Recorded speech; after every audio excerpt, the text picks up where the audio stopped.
You know what toxic is? That behavior, it's rooted in getting back at somebody. That's what toxic is. Whenever I hang out with someone and they start acting toxic, I just want to ask them, like, who fucked you over? Who broke your heart? Who stole your wallet? Who did this to you? And that's what's wrong with relationships in Miami. It's that Latina flavor, that Latino flavor. Very emotional, very controlling, you owe me. Don't forget. I'm not going to forget. You owe me. Fuck you. You know what I'm talking about. Toxic people in Miami. Oh, you know they're everywhere. And you know what's the worst thing? You ever seen a toxic old person? Oh my God. Toxic old people, especially Latino toxic old people, the worst. Like when someone's grandma starts talking shit, be like, Abuela, ¿qué te pasó? A mí no me importa nada de eso. Why are you talking shit about this person? I don't like dwelling in emotions to the point where it's like, it's my reality. I'm mad, so now I'm going to be mad for the rest of the month. Why do you think we're so shady in Miami? Because everyone here is toxic. Everyone's got screwed over one way or another. You know, it's one thing that's always a red flag when there's a pretty girl being very nice to me. Hey, how are you? Everything okay? I was just like, everything's fine. I still got my wallet. Where's my phone? I always think she's up to something. Pretty girls aren't nice. You're the one trying to be their friend. But when they want to be your friend right off the bat, hey, how's your day going? I just get repulsed. Stop. This is weird. Why are you nice? That's my toxic trait. Shout out to the government official that allowed the Miami weather to dip tonight. I really appreciate it. So now we can go into our closet and we can pull out that jacket or sweater that we've always wanted to wear. You know that one you bought that one time when it was cold in Miami. And that shit happened back in 2011. So now you look back, you're like, oh, it's cold outside again. And you look into your closet and way in the back, there's that one hoodie you bought that one time. And then you try putting it on. Doesn't even look like a hoodie anymore. It looks like a bodysuit. The way it wraps around you, you're trying to zip it up. Doesn't even go up all the way. Everyone looks good in Miami until it gets cold, because then you just start wearing some old shit that you haven't worn in years. It doesn't fit right. You either gain more muscle, gain more weight. Warm clothes just don't fit well. Guess whose clothes fits well? The people that moved to Miami. For some reason, they thought it was okay to pack all their sweaters and hoodies into the bag, and now they're walking up and down Brickell looking amazing. See, we've got the boat shoes, we've got the shorts, we've got the nice shirt, the button up with the floral shit. They're pulling up with jeans and boots and all that. We don't need that walking up and down our streets. But when it gets nippy out, ooh, you're winning. Only for today will we allow you to win this fashion competition that we have. New Yorker. What city is haunted? Seattle? No, it's not. Unless you're talking about the woke movement. It's haunted by woke people. I got nothing against them. I get it.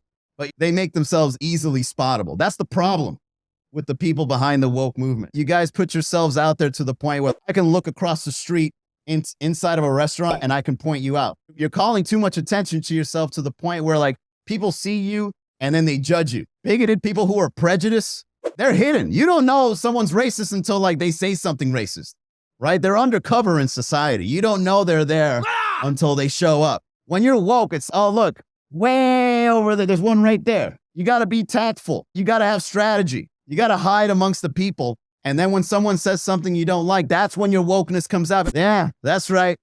I think big girls are empowered. Yes. I think men can have babies. Yes. I didn't see this coming at all. You believe in that stuff? Yeah, absolutely. Fair enough. But that's the problem, man. Like, you go to a city that's woke, like, immediately, oh, I don't even know this person, and I know more about your values than I've ever with anyone, ever. If you meet somebody at a coffee shop, you have a conversation. Oh, yeah, I got a feel. So what are you into? Oh, I like marketing. Oh, that's cool. Yeah, I also get into design every once in a while. Oh, that's great. But, like, when you see a woke person, I already know, like, 80% of what you find important, what you argue about, what you defend. I already know you just by your appearance. You got to be strategic in today's world. You got to have social strategy. You got to be tactful. You got to sneak up on them. Let's say you go to a bar, right? Yeah, yo, let me tell you something about this woke agenda. And then you just kind of, as a spy, say, yeah, tell me, what is it about the woke agenda that bothers you? These alphabet people are out here emasculating men. I don't understand. I'm actually worried for what kind of reality is my children about to grow up in. Yeah, tell me more about this fear you have. You, like, gather ammunition, and then when it's your turn to get on the soapbox, there's men out there that believe that children should be fear-mongered because of sexual preferences. And I believe that you shouldn't be feeling fear, but rather rejoice at the fact that your children are now being more accepting of a developing society. You see how I did that? Okay, that's because you listened to somebody's concern first.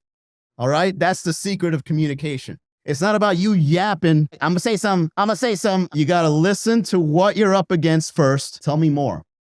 Got it. So that when you open your mouth as a rebuttal, it'll come out way better. And then even the other person was like, oh, you make a point. All right, fair enough. I'll tell you guys a story. When I was last in Seattle, it was like 3-4 years ago. I think it was before the pandemic. But there was this one restaurant that I remembered I went to, and I tried some of the food. It's like, I got to fly back here just to eat this again. It's amazing. It was so good. So when I went back to Seattle, I was looking for this place. I go in, and they turn it into an LGBTQ bar. I'm not complaining. All right, I'm going to go in. I'm not going to be like, I just say my people. No, I'm going to go in. I just go in there and see if they still got that good food you like. So I go in. It's kind of empty. The place is small.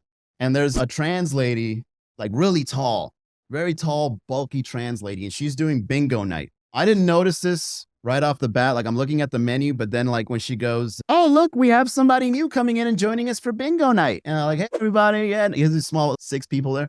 Everybody, yeah, it's good to be here. Great food. I just want to try some food here. All right, why don't you come up and join us? All right, guys, this is the part of the show where we're going to call it Ask a Straight Guy. I'm a stand-up comedian. I'm going to go up. I'm going to treat this as an open mic. This is my time to kind of get some jokes in, some crowd work in. So I'm like, all right. So she starts like asking, growing up in times like these, do you really think that heterosexual homosexuality is something that is normal here in America? And I go, all right, first of all, I just want to clarify that not all hetero people are homophobic. All right, so I have no problem being here, getting drunk with you. She goes, yeah, but the thing is, we as the LGBTQ community actually just want to know, being hetero, is the sex life really as good as ours? There's just some random, I don't know what your preferences are. I just got into Seattle. I heard that 80% of you guys got the COVID vaccine. And I'm pretty sure that's easy to do since you guys aren't afraid of heroin needles.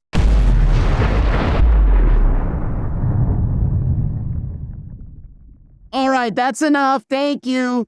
Please have a seat. Wow, awkward. I don't even know. Why would you bring up heroin? Why would you bring up that I'm a hetero guy in your establishment? And so then they kicked me out. They kicked me out because I was roasting them back. They didn't expect me to do that. But I digress. Look, man, we're in different times. People want to share their beliefs. People want to be who they want to be. You're allowed to do that. You start doing it to someone else that doesn't believe in what you believe in. That's silly. Can we find common ground elsewhere? No, it's got to be this and this only. Who did you vote for? It doesn't matter. I'm trying to eat curry. Getting back to the toxic thing that I'm trying to tell you guys is that people were treated a certain way. And then when they see something that subconsciously reminds them of that one time that they were treated like that, they then project onto that person. I'm not mad at this person for roasting me because I did get her back, which I'm very proud of, and it was fun. But at the same time, I don't blame her for doing that. She must have had some hard times getting into who she wanted to be. Whatever it may be, she projected onto me, and I just want to be like, look, I didn't hurt you. Somebody else did, but it wasn't me. What I did say is that you may have tried heroin at some point, just statistically speaking. Everyone, 80% of you guys got a shot. There's a heroin epidemic here. I'm assuming, statistically speaking, you have tried heroin once in your life here in Seattle. That's all I'm saying. That's the only statement I've made here thus far.